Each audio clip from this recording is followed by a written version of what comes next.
the thumbprint trick, for my money, is the best trick to ever show for lay people. And I'm just like, oh no, Professor, no. No, it's not the best trick to show to lay people, but it was a different time.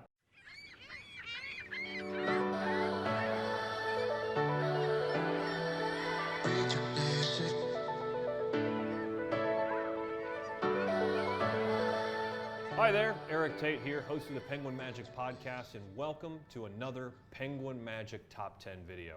Joining me today is Josh Birch. He's going to be talking to us about one of his favorite books, The Royal Road to Card Magic. Absolutely. The Royal Road to Card Magic is just that. It's the perfect road to kind of get you started in card magic. It's such a good book. For those of you who haven't read it or are unfamiliar with card magic or interested in getting into card magic, I know the Royal Road is great because it makes the assumption that you know nothing about card magic, that you don't even know how to handle or even shuffle a deck of cards, and it takes you from never having seen a deck of cards in your life to being able to do some really fantastic card stuff. And there's nothing in the book that's too difficult. There's nothing that's real knuckle busty, so it's a really great foundation to get into card magic. If we miss your favorite effect, make sure to post about it and make a comment down in the comment section below and let us know what we missed. So let's start out with your top 10 tricks from the Royal Road to Card Magic. What is number 10?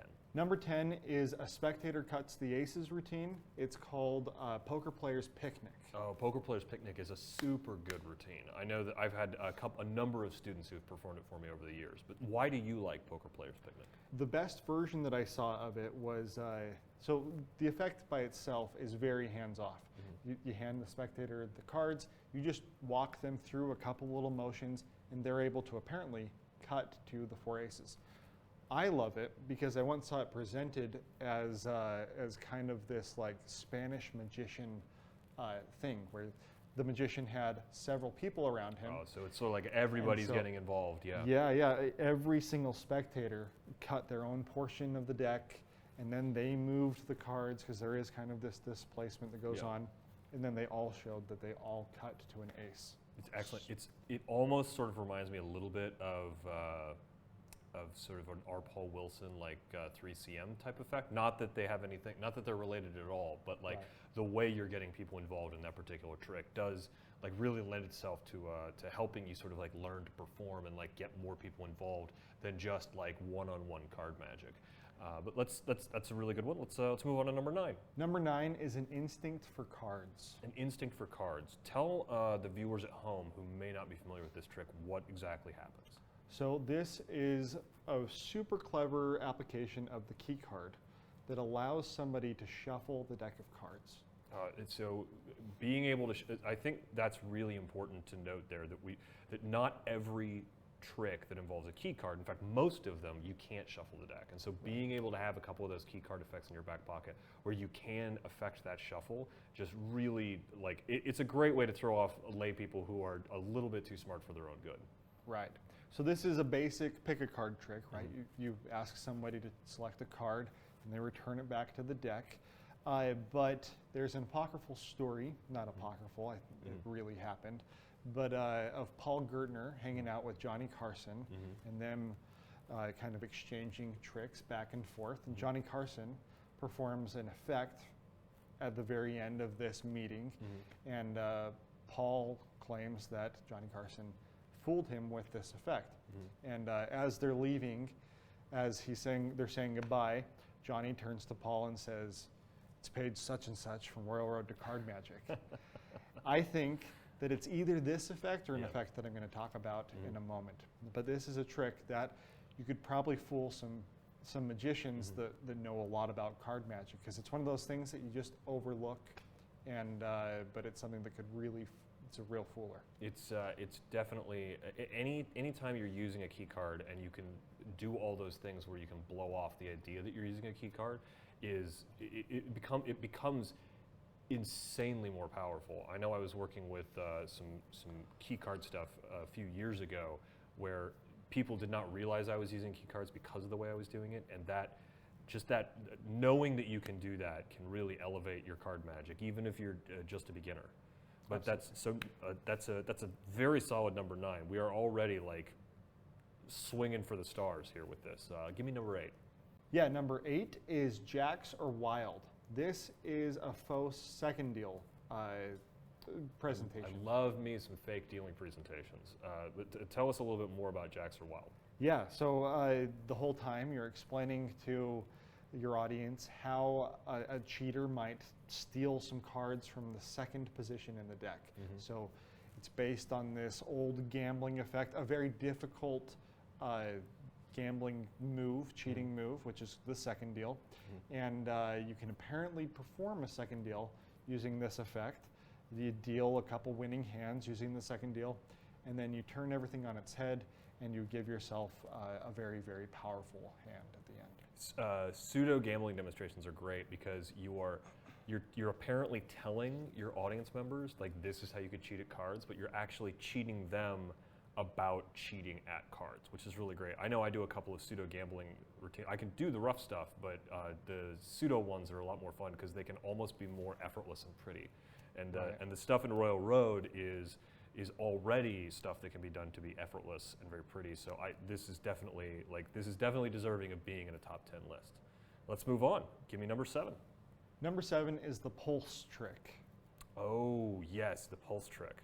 So I mainly love this effect because of the presentation.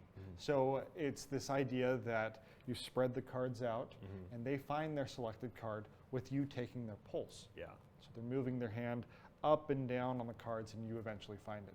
It's such a powerful effect. So you can make that, you can take that presentation, which is super powerful, like Darren Brown has used it to reveal any type of information. Yeah. But you can take that presentation and adapt it to virtually any other pick a card trick in the book. It's also really indicative of the time that the book was written at, because at the time the book was written, less and less was understood about the human body, and so the pulse was not necessarily connected to like your heartbeat. So it was sort of this like mysterious force, and it gets used a lot in very early tricks, and not just card tricks, but also in various like mentalism and bizarre effects. And so to have it included in here is a really neat sort of like window into the kinds of magic and presentation that was really interesting at that time, and we can build on that. Pulse trick is a fantastic trick for this list. Absolutely. Let's move on to number 6. So number 6 is a move, not a complete effect. Which is fair because there are big sections of Royal Road that are just focused on learning a move. Right. So what is this move? This is the JOC false cut. Oh, I love the JOC false cut. I've got some work on it in using it to walk a spectator through it, but it's a really, really interesting cut. Yeah, absolutely. It's called, so it's not called the JOC false cut. It's called returning the deck, returning a mixed deck to normal or something along those lines. But basically what it is you're cutting the deck into 3 or 4 different piles, and then you're returning the deck, and it really looks like you've just mixed up the deck. Yeah. But in fact, it's retained its complete stack. It's a really interesting cut because it is a discrepant cut. That the discrepancy actually makes more logical sense when you're starting to reassemble the deck. Like if you were to cut the deck using the JOC cut style and then to reassemble it so it was actually a cut, it would feel like it was like feels wrong. It feels wrong to do it that way. So it takes advantage of some very interesting principles inside a human mind. And also, it's another one of those things that I know in some of these top 10 lists, maybe not this one, but in others that we would have talked about other Heward and Browie books, where the crediting is, shall we say, a little thin on the ground. Right. But right. They're dead now, so we can say that. So they're not going to come after us for it. But yeah, the JOC cut is really phenomenal, and it's such a foundational piece of false cutting. Yeah, you mentioned that you can walk the spectator through it, right? And that it feels like it makes more sense in its discrepant form. Yeah. Which is interesting. This means that you can use this as a way to make it feel like the spectator is shuffling a deck that is already prearranged. So instead of skipping over those sections of the book that require you to prearrange a deck, you can now use this move to go into any of these other effects. And I will say the JOC cut is so valuable for different people. I'm not saying who did this, but it was definitely a guy in high school who used the JOC cut to maintain the stack of some Magic the Gathering cards. I don't know who did that, but the JOC cut is definitely very useful for that. But I think we should move on. We should leave that in the past where it is. Let's get to number 5. Number 5 is the piano card trick. Oh, so the piano card trick is one of those ones that escapes my memory. I remember it being in the book, but what specifically is the piano card trick? Yes, the piano card trick is a card across effect, where you count the cards into 2 piles, and then you cause one card to travel from one pile to another. And really in this effect, you're only using the cards as counting objects. So some magicians have repurposed the piano card trick to work as an object across on stage. I know Michael Weber has a version of this effect that uses socks. Jim Steinmeier has a version that uses apples and oranges, as well as one that uses silverware, but you're causing an object to jump from one place to another. Oh, I do remember the piano card trick now, and this is a nice example of something where you can use, like, yes, you can use other objects for this, but you can also use playing cards as objects, which it's important for anyone who is getting involved with Magic really early on, especially through a book like The Royal Road to Card Magic, is to consider playing cards outside of their element of being playing cards. And this is a really great example of doing that. Absolutely. This is also an effect that you can perform virtually. And so what you would do is you would have your spectator grab a deck of cards on their side of the camera. You can do it in a pre-recorded video if you want to do that, or you can do this as an effect that you can actually do as a like on a live chat, a live video chat. But they grab the deck of cards, they make one card, and then they do the dealing procedure, and they cause one card to travel from one pack to another in their hands on their side of the screen. That is excellent. I understand why this is up there. This is I'm probably going to think that this should have been higher up on the list, but I'll leave you to your own devices. Let's move to number 4.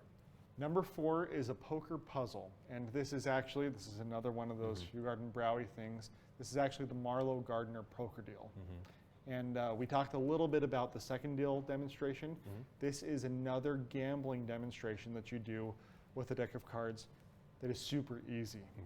And it definitely falls into one of those like gambling demonstrations with big giant air quotes in the air. Right. Because it's not like a legit gambling demonstration like you might see someone like Jason Ledany do, or a gambling demonstration like you might see that actually involves how poker works, but it's just using sort of poker metaphor to create a different effect. Absolutely. It's more of a presentation than an actual sort of demonstration type thing. Right. So this is the type of effect that I pull out when I have somebody who's challenging me a little bit, or when I'm up against kind of one of those really bravado males that are kind of like, you're not going to do magic at my table or whatever.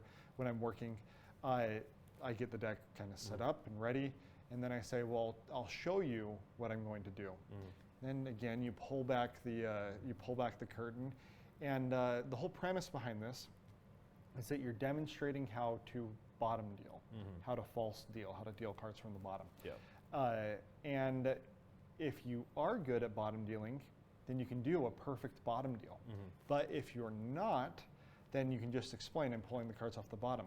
If you're learning, this is the perfect effect to perform, because it just gives you the chance to perform that bottom deal where you're telling them what you're going to do, but you're performing in front of eyes, and you can kind of hone your bottom deal. So if you're always useful to be able to openly do a move and get better at it under fire.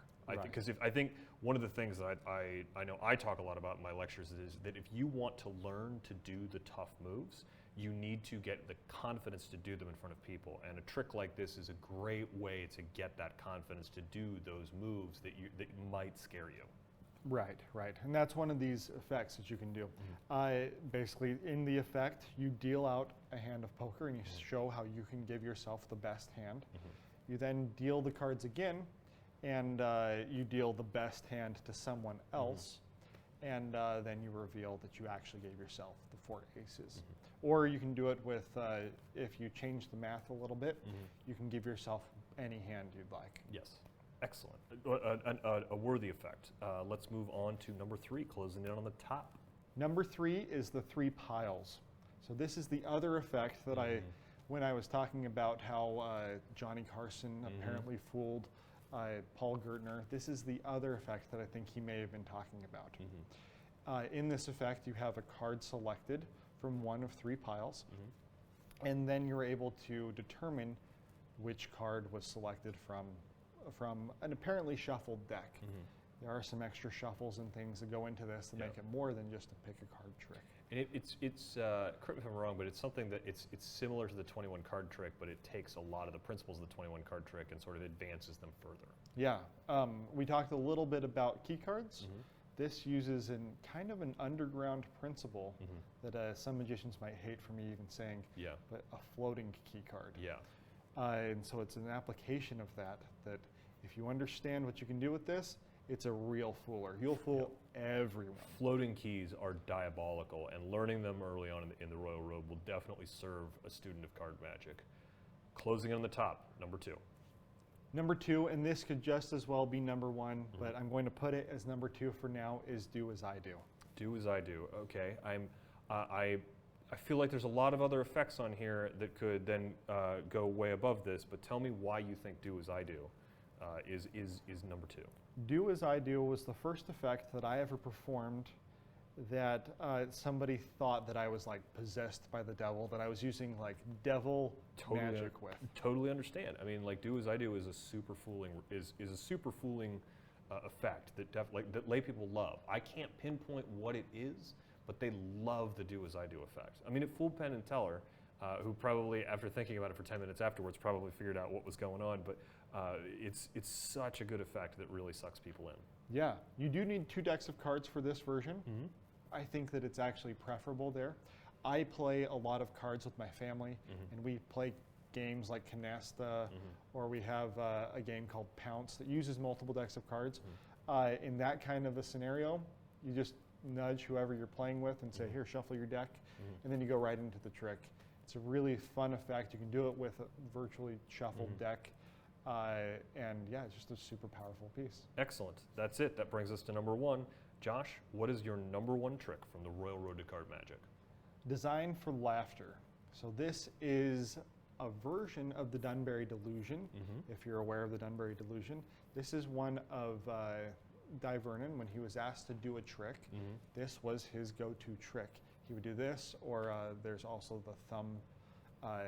There's the thumbprint trick. Yes. Yeah, the thumbprint trick. That was the one that always made me like question Vernon, because there's the old L&L tapes where he's sitting around with I think it's Amar and Skinner and a few other guys, and at some point Vernon sort of bursts out when they start talking about the thumbprint trick, and he says, the thumbprint trick, for my money, is the best trick to ever show for lay people. And I'm just like, oh no, Professor, no. No, it's not the best trick to show to lay people, but it was a different time. I think we can forgive him. This is one of those classic effects, though, and it feels like that. I should caveat, we've been singing the praises of a lot of these tricks, but they existed at a very specific point in time. And while some of them do stand the test of time, others, there have been so much refinement that you would not be able to tell the original from what it is now. And I think this might actually fall into one of those categories where a lot of people have done a lot of interesting work with it. Right. So with the Dunbury Delusion, you play around with the Magician in Trouble plot. And you kind of the magician makes a mistake initially. They have a card selected, the card's returned, and then they pull out 3 cards that are not the spectator's card. They're not supposed to be. They're supposed to indicate what the spectator's card are, what the spectator's card is. But these 3 cards, you then show, well, at one point, you say, no, this isn't your card, and it is the spectator's card. But you kind of have this they kind of have this like private giggle to themselves. And you play like nothing's gone wrong. And it's as though the effect was designed for laughter. Yes. So they have this kind of private giggle at your expense, and they possibly, if you're a good actor, they think that you haven't done this correctly, that you haven't, that you're going to mess up the trick. And then at the very end, you have a twist, and you finish strong by revealing their card. And because you reveal it in the way that you do, it's not only a surprise, but it offers a little bit of extra magic because they think initially that their card's over here, and it ends up over here. It's a really interesting multi-layered effect that is definitely well worth learning, and I understand why it's at your number 1 in this particular list. Josh, thanks so much for joining us and giving us your top 10 tricks on the Royal Road to Card Magic. For those of you at home, please be sure to like and subscribe and even share this video on some of your social media different outlets. If you would like to get your own copy of the Royal Road to Card Magic, you can find it at penguinmagic.com. My name is Eric Tate. We'll see you next time.